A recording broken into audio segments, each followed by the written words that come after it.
Movie की शुरुआत रे ब्रेडिस्टो नाम के एक कैदी को दिखाते हुए होती है जो फोन पर किसी औरत से बात कर रहा था। तभी एक दूसरा कैदी उसके पास आकर उसे परेशान करने लगता है। अब पहले तो रे उसे इग्नोर करने की कोशिश करता है, लेकिन जब वो कैदी नहीं मानता तो रे उसके चेहरे पर एक जोरदार पंच मारकर उसे वहां से भगा देता है। इसके कुछ दिनों बाद रे जेल से रिहा हो जाता है। अब पूरे 7 साल की सजा काटने के बाद जब वो जेल से बाहर निकलता है तो जाने से पहले वो जेल के वार्डन को सारी बुक्स वापस कर देता है जिन्हें वो जेल में पढ़ा करता था। फिर जैसे ही रे जेल से बाहर निकलकर थोड़ी दूर जाता है तभी फिलिप नाम का एक आदमी अपनी एक एक्सपेंसिव कार लेकर उसके पीछे आता है और रे को एक बैंक लूटने के लिए अपने साथ चलने को कहता है। यहाँ हमें पता चलता है कि रे पास्ट में उस आदमी का साथी रह चुका था। फिलिप रे को बार बार बैंक में चोरी करने के लिए मनाने की कोशिश करता है। अब ये सुनकर रे चलते चलते रुक जाता है और फिलिप को उसकी कार चलाने के लिए पूछता है, जिससे फिलिप को लगता है कि शायद वो उसकी बात मान गया है। अब फिलिप रे को ड्राइविंग सीट देने के लिए कार से उतर जाता है, लेकिन तभी रे फिलिप को वहीं छोड़कर उस कार को लेकर वहां से चला जाता है और अपने घर पहुंचकर वो अपनी वाइफ और बेटी की फोटो देखता है। अब रे बहुत खुश था क्योंकि अगले दिन वो अपनी फैमिली से मिलने वाला था, क्योंकि काफी लंबे वक्त तक जेल में रहते हुए उसने फैसला किया था कि अब वो एक अच्छा इंसान बनेगा और अपनी सारी बुरी आदतों को छोड़ देगा।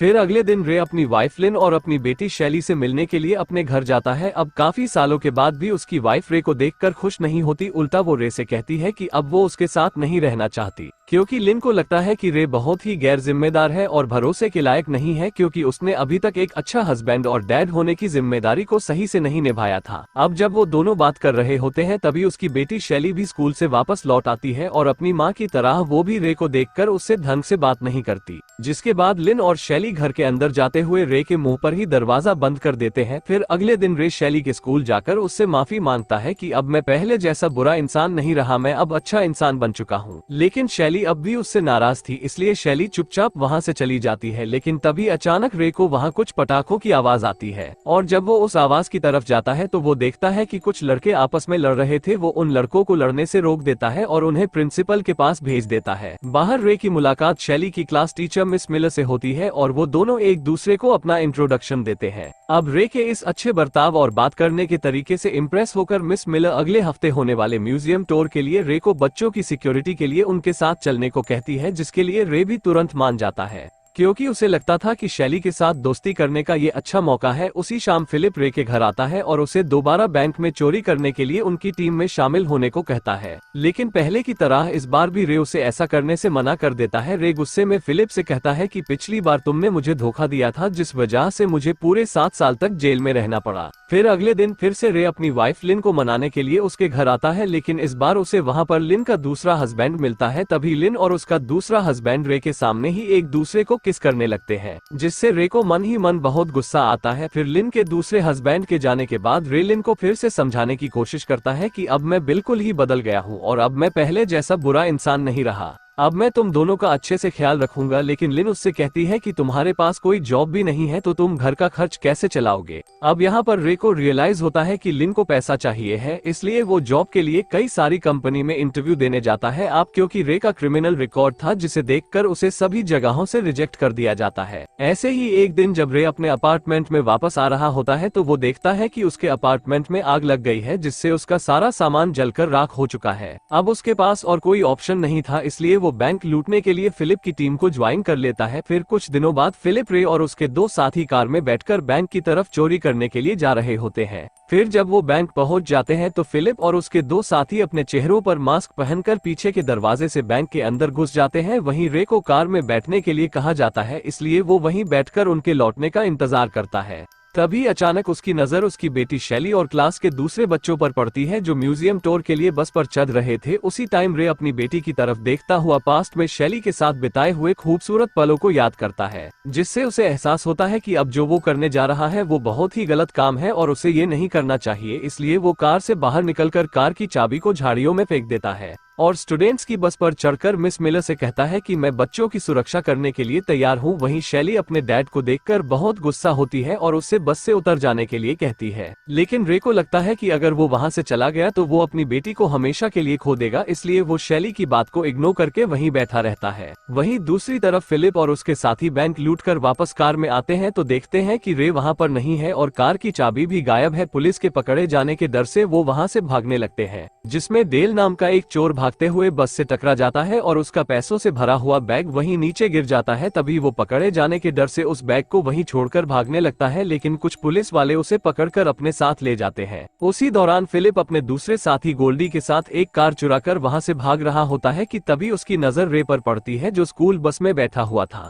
अब उसके धोखा देने की वजह से वो लोग बहुत गुस्से में थे और उस बस का पीछा करने लगते हैं, पर तभी एक्सीडेंटली उनकी टक्कर एक ट्रक से हो जाती है जिससे स्कूल बस वहां से आगे निकल जाती है। लेकिन फिलिप ने बस पर लिखा हुआ स्कूल का नाम पढ़ लिया था, जिसे फिलिप किसी तरह से स्कूल में फोन करके ये पता लगा लेता है कि उनके स्कूल की बस किस जगह जा रही है। तभी डेल को जब होश आता है तो वो खुद को एक हॉस्पिटल में पाता है। तभी वहां पर दो पुलिस वाले आते हैं जो उससे बैंक रॉबरी के बारे में पूछताछ करते हैं। अब डेल से पूरी जानकारी लेने के बाद पुलिस वालों को पता चलता है कि पैसों का बैग एक स्कूल बस में है जो कि चोरी करते टाइम वही बैंक के पास खड़ी हुई थी। वहीं दूसरी तरफ रे सभी स्टूडेंट्स के साथ म्यूजियम में पहुंच जाता है, लेकिन वहां सभी स्टूडेंट्स को पता चलता है कि जो टूर गाइड उन्हें इस म्यूजियम में घुमाने वाला था वो बीमार होने की वजह से नहीं आ पाया। अब यहाँ पर रे नहीं चाहता था कि उसकी बेटी म्यूजियम में बोर हो जाए, इसलिए वो खुद ही स्टूडेंट्स को वॉलंटियर और गाइड करने के लिए तैयार हो जाता है। क्योंकि उसने जेल में रहते हुए म्यूजियम और एनिमल्स के बारे में बहुत सारी बुक्स पढ़ी थी, इसलिए उसे इन चीजों की अच्छी तरह जानकारी थी। फिर स्टूडेंट से बातें करते हुए अचानक उसे म्यूजियम में फिलिप और गोल्डी दिखाई देते हैं, जिस वजह से वो सभी स्टूडेंट्स को वापस स्कूल बस में चले जाने को कहता है। इसके साथ ही रे फायर अलार्म भी एक्टिवेट कर देता है ताकि म्यूजियम में आए सभी विजिटर्स वहां से निकल जाएं। इसके बाद जब वहां पर कोई नहीं होता तब वो वॉशरूम में जाकर फिलिप और गोल्डी से फाइट करने लगता है और उन्हें काफी मारता है। फिर जब फिलिप उससे पूछता है कि तुमने हमारे साथ धोखा क्यों किया, तो रे कहता है कि मैंने अपना इरादा बदल दिया था कि अब से मैं कोई गलत काम नहीं करूंगा। इसके बाद रे सभी स्टूडेंट्स को उनकी स्टडी टूर के लिए दूसरी लोकेशन पर लेकर जाता है, जहां सभी स्टूडेंट्स के बस से उतरने के बाद वो बस के ट्रंक को चेक करता है, जहां उसे उन पैसों से भरा बैग मिल जाता है। तो वो तुरंत फिलिप को फोन लगाता है ताकि वो उसे ये बैग लौटाकर मामले को वहीं खत्म कर दे। लेकिन जैसे ही वो बैग फिलिप को देने के लिए रोड की दूसरी तरफ बढ़ता है, उसी वक्त वहां पर पुलिस आ जाती है, जिससे फिलिप और गोल्डी को वहां से तुरंत भागना पड़ता है। और फिलिप और गोल्डी को लगता है कि रे ने पुलिस को उन्हें पकड़वाने के लिए ही फोन किया था, इसलिए वो दोनों एक मैक्सिकन माफिया गैंग से रे को पकड़ने के लिए उनकी हेल्प मांगते हैं।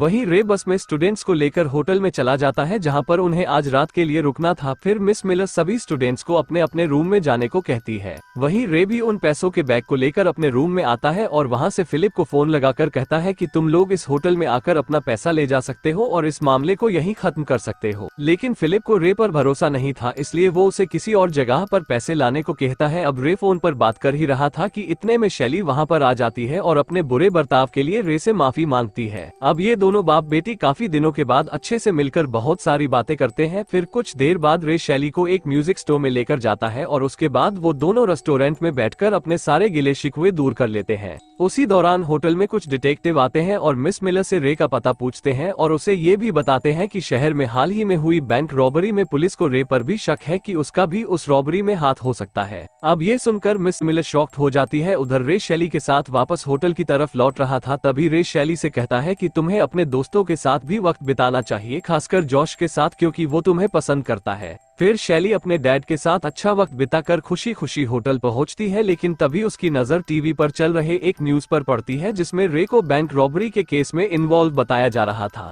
अब ये देखकर शैली का दिल टूट जाता है और उसे अपने डैड पर बहुत गुस्सा आता है, जिसके बाद वो तुरंत रे के पास जाकर कहती है कि मैंने आप पर एक बार फिर से भरोसा करके बहुत बड़ी गलती की। अब रे अपनी बेटी को खोना नहीं चाहता था, इसलिए वो उसे सब कुछ सच बता देता है, जिससे शैली का गुस्सा थोड़ा शांत होता है। तभी रे नोटिस करता है कि डिटेक्टिव उसे इधर उधर ढूंढ रहे हैं, इसलिए वो शैली से कहता है कि तुम जल्दी से मेरे रूम में जाओ और वो पैसों का बैग लाकर मुझे दो। अब जैसे ही शैली उसे पैसों का बैग लाकर देती है तो रे उसे अपने दोस्तों के पास वापस होटल में जाने को कहता है और खुद वो बैग लेकर फिलिप को लौटाने के लिए उनकी बताई हुई लोकेशन पर निकल जाता है। वहीं शैली जैसे ही होटल में इंटर होती है तभी फिलिप और गोल्डी उसे किडनैप कर लेते हैं। दूसरी तरफ रे फिलिप की बताई हुई जगह पर पहुंच जाता है, जहां उसे फिलिप की जगह मैक्सिकन गैंग के 3 मेंबर दिखाई देते हैं, जिसे गुस्सा होकर वो उन तीनों को पीट देता है। तभी रे को फिलिप का कॉल आता है और वो उसे बताता है कि हमने तुम्हारी बेटी को किडनैप कर लिया है। अब ये सुनकर रे को और भी गुस्सा आता है और वो उन्हें धमकाता है कि अगर उन्होंने उसकी बेटी को जरा भी तकलीफ दी तो वो उन्हें मार डालेगा। लेकिन फिलिप पर उसकी बात का कोई असर नहीं पड़ता और वो उसे एक सीक्रेट लोकेशन पर बुलाता है और कहता है कि तुम हमें हमारा पैसा दे देना और हम तुम्हें तुम्हारी बेटी दे देंगे। अब रे तुरंत एक टैक्सी में बैठकर उस लोकेशन पर जाता है जहां पर फिलिप ने उसे बुलाया था। फिर वहां पहुंचकर रे टैक्सी ड्राइवर को कुछ रुपए देकर उसे समझाने लगता है कि जैसे ही शैली टैक्सी में बैठेगी तो वो तुरंत उसे लेकर वहां से दूर चला जाए। फिर प्लान के मुताबिक शैली वहां से बचकर निकल जाती है, पर जैसे ही वो होटल पहुंचती है तो उसे रियलाइज होता है कि उसकी डैड की जान खतरे में है। वो अपने डैड की जान बचाने के लिए अपने कुछ दोस्तों की हेल्प लेने का फैसला करती है जिनका नाम जॉश, साइमन और बैना था। जॉश अपने आईपैड पर रे की लोकेशन ट्रेस कर लेता है और बैना पटाखों के धमाके करके डिटेक्टिव का ध्यान भटका देता है, जिससे वो चारों आसानी से होटल से निकल जाते हैं। उधर फिलिप और गोल्डी रे को चेयर से बांध देते हैं क्योंकि रे उन्हें बैग में पैसों की जगह डॉल से भरा हुआ एक बैग दे दिया था। फिर फिलिप उसे काफी मारता है और उससे पैसों के बारे में पूछने लगता है, लेकिन रे उसे कुछ नहीं बताता। थोड़ी देर बाद शैली अपने फ्रेंड्स के साथ वहां पर पहुंच जाती है और वो लोग दो हिस्सों में बट जाते हैं। साइमन और बैना पटाखे फोड़कर फिलिप और गोल्डी का ध्यान बटाते हैं और वहीं शैली और जॉश मिलकर रे की रस्सियों को खोल देते हैं। अब आजाद होते ही रे अपनी एक पहचान वाले को फोन लगाता है जो कि एक रेडियो अनाउंसर था। वो रे की लोकेशन की लाइव रिकॉर्डिंग ब्रॉडकास्ट कर देता है जिससे सभी लोगों को फिलिप और गोल्डी के ठिकानों का पता चल जाता है। अब इस अनाउंसमेंट को सुनकर रे की वाइफ लिन और पुलिस वाले भी वहां पर पहुंच जाते हैं। उधर फिलिप और गोल्डी रे और बच्चों को गन पॉइंट पर कर लेते हैं, लेकिन फिलिप को पता नहीं था कि उसकी सारी बातें रिकॉर्ड हो रही थी, इसलिए वो ओपनली बोल देता है कि रे का इस बैंक रॉबरी में कोई हाथ नहीं है, लेकिन वो लोग उसका फायदा उठाने के लिए उसे इस रॉबरी में शामिल करना चाहते थे। इतना कहकर फिलिप उन सभी को शूट करने ही वाला होता है कि तभी वहां पर पुलिस पहुंच जाती है और उन दोनों क्रिमिनल्स को पकड़ लेती है और फाइनली रे निर्दोष साबित हो जाता है क्योंकि रॉबरी के वक्त वो स्टूडेंट्स के साथ बस में था। तभी वहां पर लिन भागती हुई आती है और अपनी बेटी को सही सलामत देखकर काफी अच्छा महसूस करती है, पर सभी बच्चों की जान खतरे में डालने के लिए लिन रे को थप्पड़ मारती है, जिस पर रे उसे कोई रिएक्शन नहीं देता, सिर्फ उससे इतना कहता है कि अब मैं एक अच्छा इंसान बन चुका हूँ। फिर मूवी के लास्ट सीन में हम रे को एक रेडियो स्टेशन पर काम करता हुआ देखते हैं जहां उसे फिलिप का कॉल आता है जो उससे जेल की लाइफ में एडजस्ट होने के लिए उसकी एडवाइस मांगता है, जिस पर रे उसे एडवाइस देते हुए कहता है कि जेल में तुम्हें शांति से रहने के लिए दूसरे कैदियों के साथ लड़ना पड़ेगा, हमेशा सच का साथ देना होगा और दीवार के सहारे पीठ करके सोना होगा। और इसी के साथ ये मूवी यहीं पर खत्म हो जाती है।